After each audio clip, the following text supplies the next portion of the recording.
왜 계속 가난해질 수밖에 없는지, 먹을 게 요거 하나밖에 없어요. 요거. 근데 저는 믿습니다. 이게 틀린 말이 아니에요. 부자들이 투자하는 건 낮아요. 왜 돈을 못 버느냐?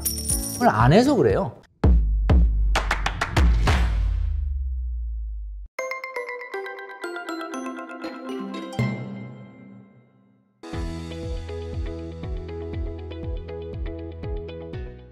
네, 여러분 안녕하십니까. 돈으로 혼쭐 내는 남자 돈줄남 김경필입니다. 오늘 이 시간에는 투자를 계속해서 하는데도 불구하고 왜 계속 가난해질 수밖에 없는지, 어떤 원리 때문에 그렇게 될 수밖에 없는지에 대해서 말씀드릴 테니까요. 영상 끝까지 시청해 주시면 좋겠습니다.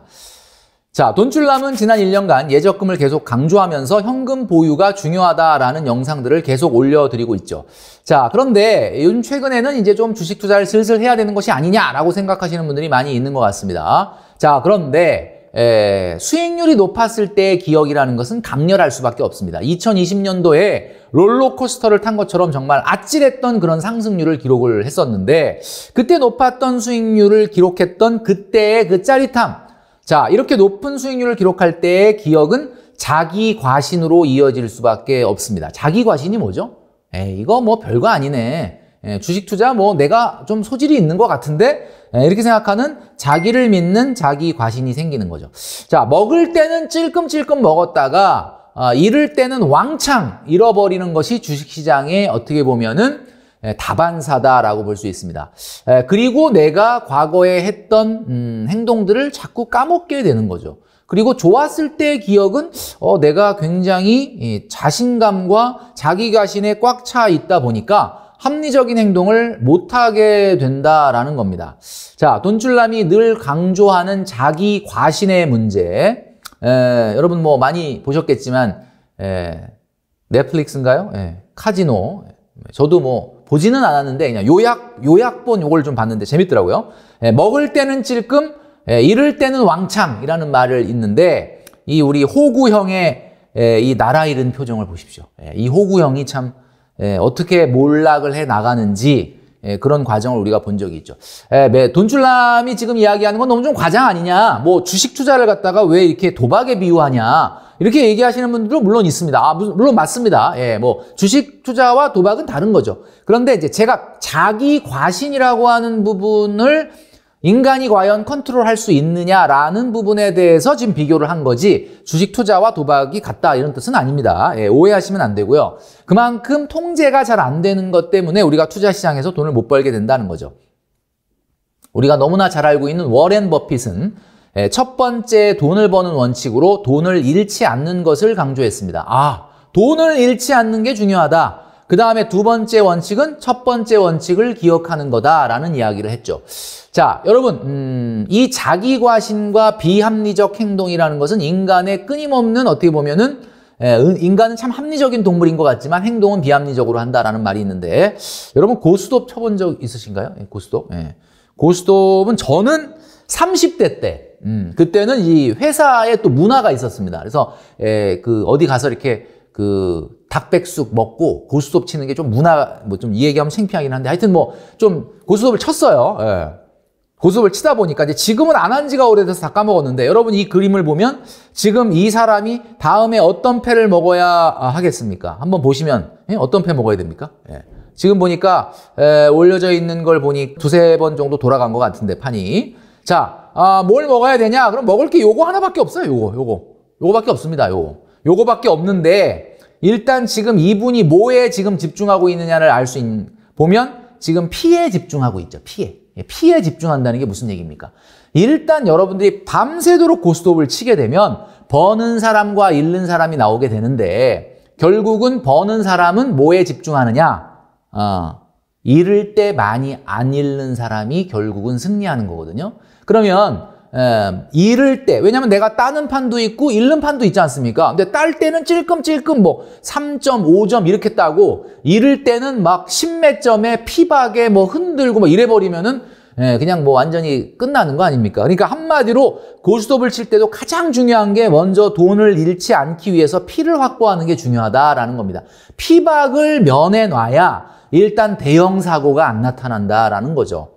여러분 아마 이 이야기를 무슨 이야기인지 이해하시는 분도 있고 이해 못 하시는 분도 있겠지만, 결국은 잃을 때 많이 잃지 않는 것이 중요하다라는 이야기죠. 그래서 워렌 버핏은 10년 보유할 기업이 아니면 단 10분도 보유하지 말아라 라는 이야기를 했던 겁니다. 한마디로 이렇게 엄청나게 대주주처럼 장기 투자를 할 수 있지 않다면 웬만해서는 주식 투자를 시작하지 말아라 라는 경고이죠. 여러분, 수능 만점자들의 인터뷰를 들어보면 참 재밌습니다. 이게 뭐 수능 만점자들 인터뷰를 보면요, 뭐 과외보다는 교과서 위주의 공부를 했다, 이런 말을 합니다. 그다음에 두 번째, 원리를 이해하는 어떤 원리 위주의 학습을 반복했다, 이런 말을 하고요. 세 번째, 자기 주도형 학습을 했다. 그러니까 한마디로 학원이나 과외에 의존하기보다는 스스로 공부했고 교과서를 열심히 봤다, 이런 이야기합니다. 여러분 믿으십니까? 어떻습니까? 근데 저는 믿습니다. 이게 틀린 말이 아니에요. 여러분, 이분이 거짓말을 하는 게 아니에요. 근데 왜 이 이야기를 듣는 사람, 이게 말도 안 돼. 과외도 한 번 안 했다고? 뭐 학원을 안 다녔다고? 뭐 진짜 자기주도 학습만 했다고? 여러분, 이 정도로 공부 잘하는 사람은요, 이렇게 진짜 공부한 거예요. 이게 진짜 거짓말이 아니야. 근데 제가 말씀드리는 건 뭐냐면, 그러면 나도 수능 만점을 받기 위해서 이분이 한 공부 방법을 그대로 적어서 따라하면 할 수 있습니까? 나는 이 사람이 아닌 거야. 이게 그 사람이 이런 방법을 통해서 성공했다는 것을 내가 그대로 접목해서 성공할 수 있느냐? 여러분, 그렇지 않습니다. 어떤 사람이 투자를 해서 이런 방법으로 투자를 해서 성공했다. 자, 설사 그분이 진짜 성공을 했다고 하더라도 그 방법을 나한테 적용을 하면 내가 과연 성공할 수 있을까? 그거는 또 별개의 문제다라는 이야기죠. 투자의 세계라고 하는 것은 그런 거다라는 이야기입니다. 자, 그래서 투자는 말이죠, 황금룰이 있는 게 아니고요. 황금룰이 있는 게 아니고요. 그냥 성공한 사람들이 말하는 게 황금룰이 되는 겁니다. 자, 이게 무슨 얘기냐? 황금룰이 있어? 그런 기가 막힌 방법이 있어? 정말 엄청난 묘수가 있어? 그 방법을 내가 그대로 따라한다고 해서 그 방법대로 되는 게 아니다라는 거죠. 자, 투자는 황금룰이 있는 게 아니라 그냥 성공하는 사람이 말하는 게 황금룰이 되는 것이다 라는 이야기입니다. 자, 워렌 버핏, 피터 린치, 조지 소로스. 자, 엄청난 투자의 대가들인데요. 이 투자의 대가들과 우리는 무슨 차이가 있을까요? 여러분, 잘 보시기 바랍니다. 이분들과 우리의 차이는 뭐죠? 이분들도 돈 들고 주식 투자하고 나도 내 돈 들고 주식 투자하는데 똑같은 거 아니냐라고 생각하는데 그렇지 않습니다.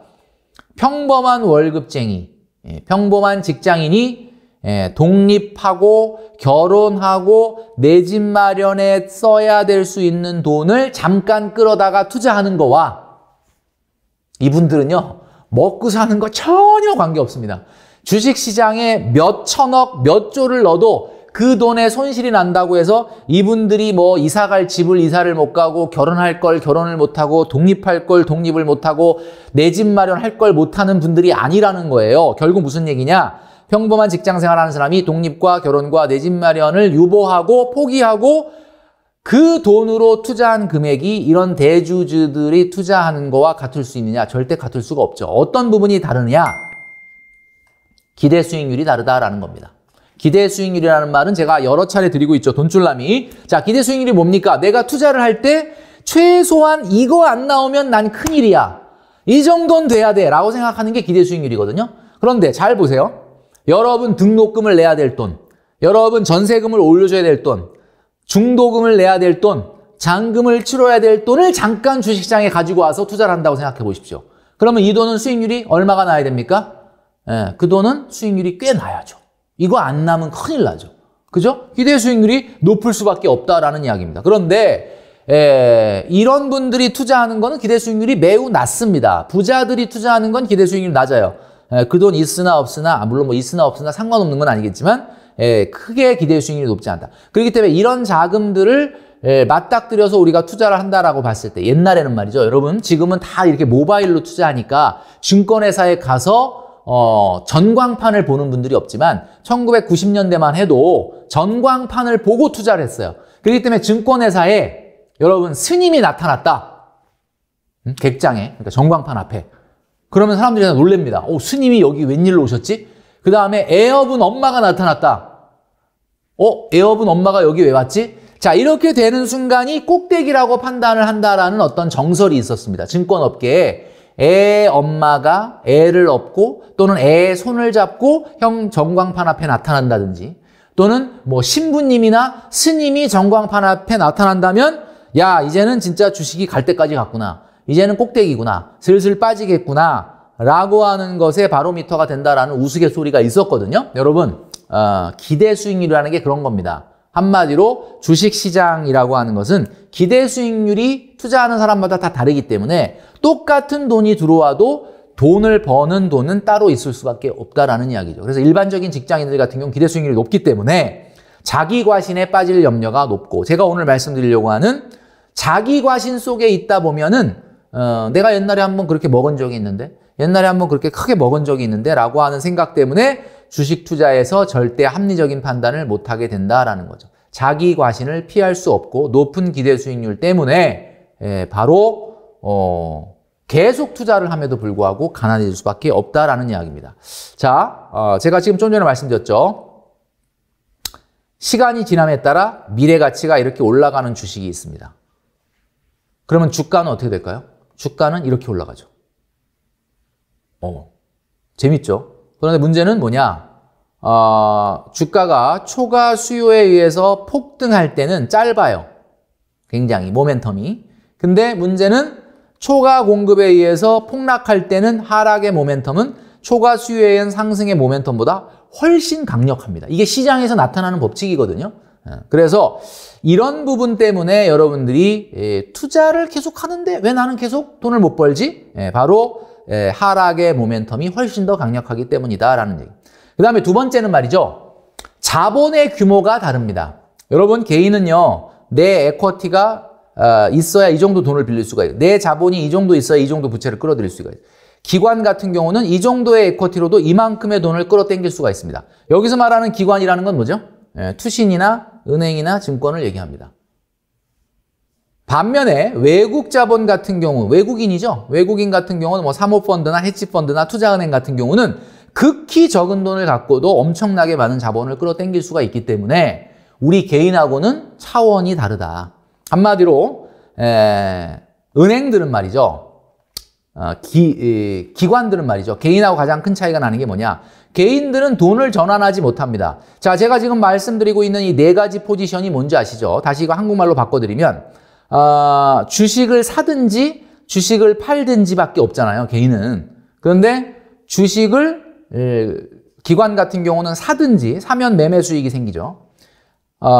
주식을 매도한다는 거는 이제 숏인데 요거는 꼭 주식을 팔지 않더라도 뭐 공매도를 할 수가 있으니까 공매도, 내가 갖고 있지 않은 주식을 팔 수도 있는 거고요.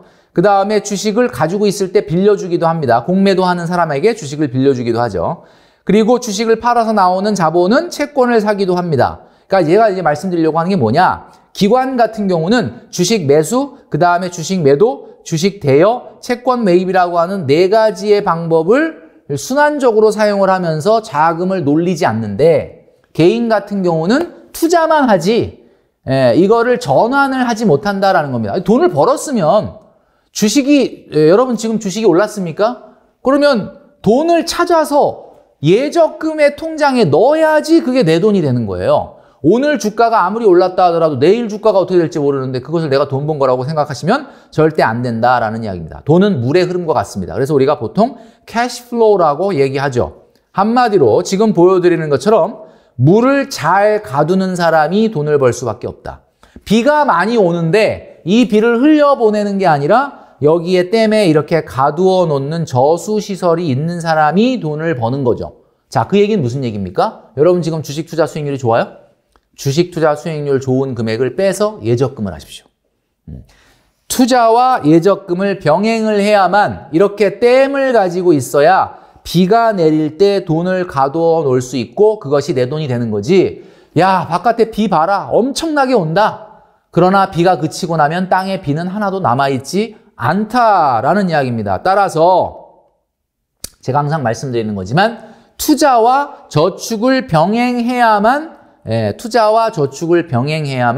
돈을 벌 수가 있다. 시장 효율 가설이라고 하는 속설이 있죠. 가설이 있죠. 유진 파머 교수가 이야기한 건데 시장은 말이죠. 절대로 예측 불가능합니다. 제가 오늘 여러분들에게 결론적으로 말씀드린 거, 투자를 하는데 왜 돈을 못 버느냐? 주식이 그렇게 올랐는데 왜 이렇게 돈을 못 버느냐? 돈 번 금액만큼을 빼서 예적금을 안 해서 그래요. 댐에 안 가둬서 그렇다. 그래서 오늘의 결론은 뭐냐? 투자를 하되 투자하는 기간 동안 그 수익은 수익 실현을 해서 저축으로 옮겨놔야만 여러분들의 돈이 된다라는 이야기죠. 자, 그래서 투자를 하시는 분들을 잘 들으시기 바랍니다. 투자와 저축은 반드시 병행되어야 한다.